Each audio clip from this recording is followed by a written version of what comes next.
بسم اللہ الرحمن الرحیم۔ جب دل اداس ہو اور انسان زندگی کے سفر سے تکنے لگے تو یہ اس بات کی نشانی ہے کہ آپ کو تھوڑی دیر رکنے، سانس لینے اور اپنے آپ کو آرام دینے کی ضرورت ہے۔ زندگی میں ایسے موڑ سب پر آتے ہیں جہاں حوصلہ کم ہونے لگتا ہے، لیکن یہ وقت مستقل نہیں ہوتا۔ ایسے لمحوں میں خود کو سنبھالنے کے لیے کچھ چیزیں مددگار ثابت ہو سکتی ہیں۔ جذبات کو تسلیم کریں۔ اداس ہونا یا تھک جانا بالکل فطری ہے۔ اپنے آپ پر سختی نہ کریں، اس احساس کو قبول کریں۔ تھوڑا سا وقفہ لیں۔ اگر ممکن ہو تو روزمرہ کی مصروفیات سے کچھ دیر کے لیے بریک لیں۔ کوئی ایسی چیز کریں جس سے آپ کو ذہنی سکون ملے۔ تھک جانے کا مطلب ہار ماننا نہیں، بلکہ کچھ دیر آرام کے بعد دوبارہ اٹھنے کی تیاری کرنا ہے۔ کیا کبھی آپ کے ساتھ ایسا ہوا ہے کہ آپ سب کے درمیان بیٹھے ہوں لیکن خود کو بالکل اکیلا محسوس کریں؟ دل اندر سے رو رہا ہو لیکن چہرے پر جھوٹی مسکراہٹ سجانی پڑے۔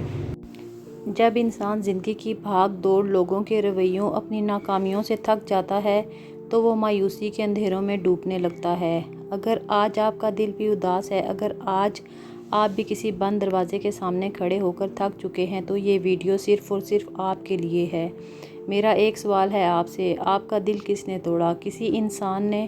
تو یاد رکھیے، انسان تو بنا ہی مٹی سے ہے۔ اس میں اتنی طاقت کہاں کہ وہ کسی کو سنبھال سکے۔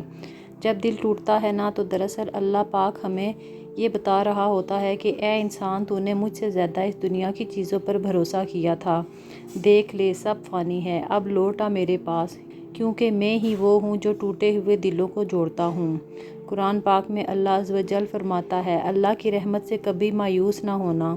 سوچئے، جس رب نے کائنات کی سب سے بڑی سچائی یہ لکھ دی کہ میری رحمت میرے غصے پر غالب ہے، وہ آپ کو اس حال میں اکیلا کیسے چھوڑ سکتا ہے؟ آپ کی آنکھ سے نکلنے والا وہ آنسو جو رات کی چادر میں کسی نے نہیں دیکھا، وہ آپ کے رب نے دیکھا ہے، وہ اسے ضائع نہیں ہونے دے گا۔ اب سوال یہ ہے کہ جب دل اداس ہو تو کیا کیا جائے؟ اس مایوسی کا علاج کیا ہے؟ سب سے پہلے سجدے میں گر جائیں۔ جب آپ دنیا کے سامنے جھکتے ہیں تو دنیا آپ کو اور گرانے کی کوشش کرتی ہے، لیکن جب آپ اللہ کے سامنے سجدے میں سر رکھتے ہیں تو وہ آپ کو بلندیوں پر پہنچا دیتا ہے۔ سجدے میں جا کر رو لیں اور وہ سب کچھ کہہ دیں جو کسی انسان سے نہیں کہہ پاتے۔ یقین مانیے، سجدے سے اٹھنے کے بعد جو سکون ملے گا وہ دنیا کے کسی کونے میں نہیں ہے۔ استغفار کی کثرت کریں۔ رسول اللہ صلی اللہ علیہ وآلہ وسلم نے فرمایا کہ جو انسان استغفار کو اپنے اوپر لازم کر لیتا ہے، اللہ اس کی ہر پریشانی دور کر دیتا ہے، ہر تنگی سے نکلنے کا راستہ بنا دیتا ہے اور اسے وہاں سے رزق دیتا ہے جہاں سے اس کو گمان بھی نہیں ہوتا۔ توکل کرنا سیکھیں۔ توکل کا مطلب یہ نہیں کہ آپ کو دکھ نہیں ہوگا یا آپ کی آنکھ میں آنسو نہیں آئیں گے۔ توکل کا مطلب یہ ہے کہ روتے ہوئے بھی آپ کا دل کہے، یا اللہ، میں نہیں جانتا یہ راستہ کہاں جا رہا ہے، لیکن مجھے پورا یقین ہے جہاں تو لے جائے گا وہ میرے لیے بہترین ہوگا۔ میرے پیارے دوستو، زندگی میں کبھی یہ مت سوچنا کہ اب سب کچھ ختم ہو گیا۔ یاد رکھیے، رات جتنی زیادہ تاریک ہوتی ہے، صبح کا سورج اتنا ہی زیادہ چمکدار ہوتا ہے۔ اللہ آپ کے صبر کو دیکھ رہا ہے، وہ آپ کو اتنا دے گا کہ آپ ماضی کے سارے دکھ بھول جائیں گے۔ بس اپنا ہاتھ اپنے رب کے ہاتھ میں دے دیں اور کہہ دیں، یا اللہ، میں تھک گیا ہوں، اب تو سنبھال لے۔ میرے پیارے دوستو، جب دل بہت زیادہ اداس ہو تو ایک چھوٹا سا کام اور کیجئے۔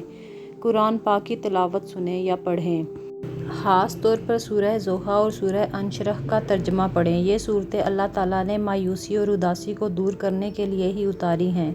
لوگوں کے ساتھ بھلائی کریں۔ جب آپ خود اداس ہوں تو کسی دوسرے کے چہرے پر مسکراہٹ لانے کی کوشش کریں۔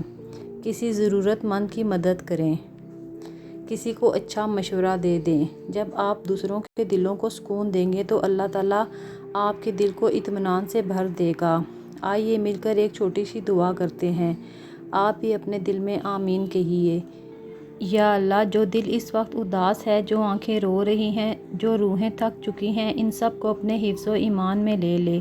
ہماری پریشانیوں کو راحتوں میں بدل دے، ہمارے ٹوٹے ہوئے دلوں کو جوڑ دے اور ہمیں وہ سکون عطا فرما جو صرف تیری یاد سے ملتا ہے۔ آمین۔ اگر آپ کے دل کو بھی اس پیغام سے تسلی ملی ہے تو کمنٹ سیکشن میں الحمدللہ ضرور لکھیے گا، تاکہ مجھے معلوم ہو سکے یہ آواز کتنے اداس دلوں تک پہنچی ہے۔ اگر اس ویڈیو سے آپ کے دل کو تھوڑا سا بھی سکون ملا ہو تو اسے اپنے پیاروں کے ساتھ ضرور شیئر کیجیے گا ہو سکتا ہے کسی اداس دل کو آج اسی پیغام کی ضرورت ہو۔ جزاک اللہ خیر۔